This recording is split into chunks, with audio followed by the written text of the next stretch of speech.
जय श्री कृष्णा, जय गौ माता, जय गोपाल। गावो विश्वस्य मातरः। पूरी दुनिया, पूरी धरती, पूरा विश्व जब एक सूत्र में बंधता है या प्रकृति में कोई भी आपदा आती है या जब जब इस युग में किसी भी प्रकार के दानव का, दैत्यों का, राक्षसों का आक्रमण बढ़ता है, तब तब पृथ्वी केवल गौ माता का रूप ही धारण करके भगवान के पास जाती है, क्योंकि उन्हें पता है कि गोपाल, जिनके कारण धरती पे भगवान कृष्ण का नाम भी गोपाल पड़ा, वो है गौ माता। जो सारी सृष्टि के संकटों को हरने वाली है, वो है गौ माता। जो प्राणी मात्र में प्रेम और ममता का सहज में भाव भर दे, वो है गौ माता। जो वात्सल्य की प्रतिमूर्ति है, वो है गौ माता। और आज भारतवर्ष में गौ माता को केवल दूध देने का साधन बना लिया गया है। केवल लोगों को ऐसा लगता है कि जब तक गाय दूध देगी तो वो हमारे लिए उपयोगी है और उसके अलावा गौ माता की कोई उपयोगिता नहीं है। पहली बात तो मैं बता दूं कि शास्त्रों के अनुसार मनुष्य का जब जन्म होता है उससे पहले वो गौ माता के गर्भ में जाता है। जब तक गौ माता के गर्भ में हमारा प्रवेश नहीं होता है तब तक हमें मनुष्य जन्म की प्राप्ति नहीं होती। और ये सारी दुनिया जानती कि 84 लाख योनियों में केवल एक मानव योनि है जिससे हम मोक्ष की ओर जा सकते हैं, जिसमें हम अच्छे कर्म कर सकते हैं। क्योंकि आप जानते हैं कि कोई भी मूक प्राणी धर्म का ज्ञान नहीं पा सकता, कोई भी मूक प्राणी शास्त्रों की बातें नहीं कर सकता।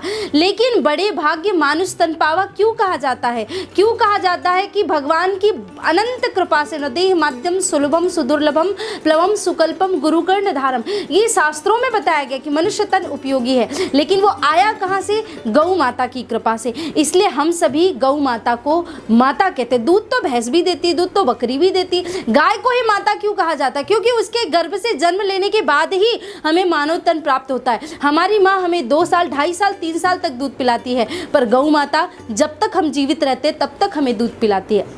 इस दूध के अलावा भी आप सभी जानते हैं, बताने की आवश्यकता नहीं है कि गौ माता के गौमूत्र में गंगा, यमुना, सरस्वती इत्यादि नदियों का वास होता है। गोमय में लक्ष्मी का वास होता है। शरीर में एक एक अंग में, अभी थोड़े समय पहले मेरे गौ कथा अंक का एक सीरीज चल रहा था, तो मैं लोगों को ऑनलाइन सत्संग के माध्यम से बता रही थी। लोगों ने सुना, जाना, समझा। मैंने खुद भी इस लॉकडाउन के समय में गौ माता के विषय में काफ़ी सारा अध्ययन किया।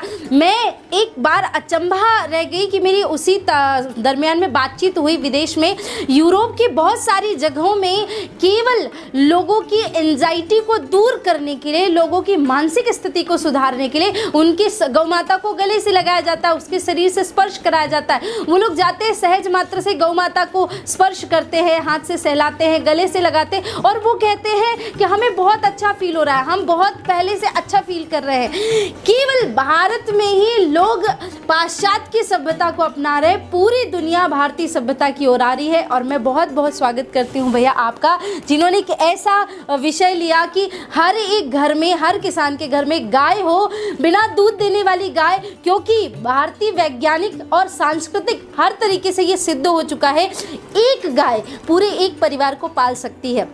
हम जब कभी जाते हैं और कहते हैं देखो साध्वी जी मैं इतनी गाय पाल रहा हूँ, मैं इतनी गाय पाल रहा हूँ, तो मैं कहती हूँ बाबरे तू नहीं, ये गाय तुम्हारे पूरे परिवार को पाल रही है। तो निश्चित रूप से बिना दूध के भी गौ माता हमारे संपूर्ण शरीर, जीवन और हमारे वैचारिक जीवन के लिए हितकारी है। यही प्रार्थना करती हूँ जिस दिन भारतवर्ष में हर घर में एक एक गौ माता को रखने का संकल्प ले लिया जाएगा, गौवंश हत्या अपने आप बंद हो जाएगी और भारतीय संस्कृति पुनः उसी प्रकार से वृंदावन और गोकुल की तर्ज में आगे बढ़ने लगेगी। पुनः आप सभी का बहुत बहुत धन्यवाद। मैं यही प्रार्थना करती हूँ इसी प्रकार से गोपाल की इस धरती में गौ माता की रक्षा के लिए आप संकल्प लें, आगे बढ़े। आपकी आंखों के सामने एक भी गौ माता बिकने के लिए ना जाए और एक भी गौ माता कटने के लिए ना जाए। जय गौ माता, जय गोपाल।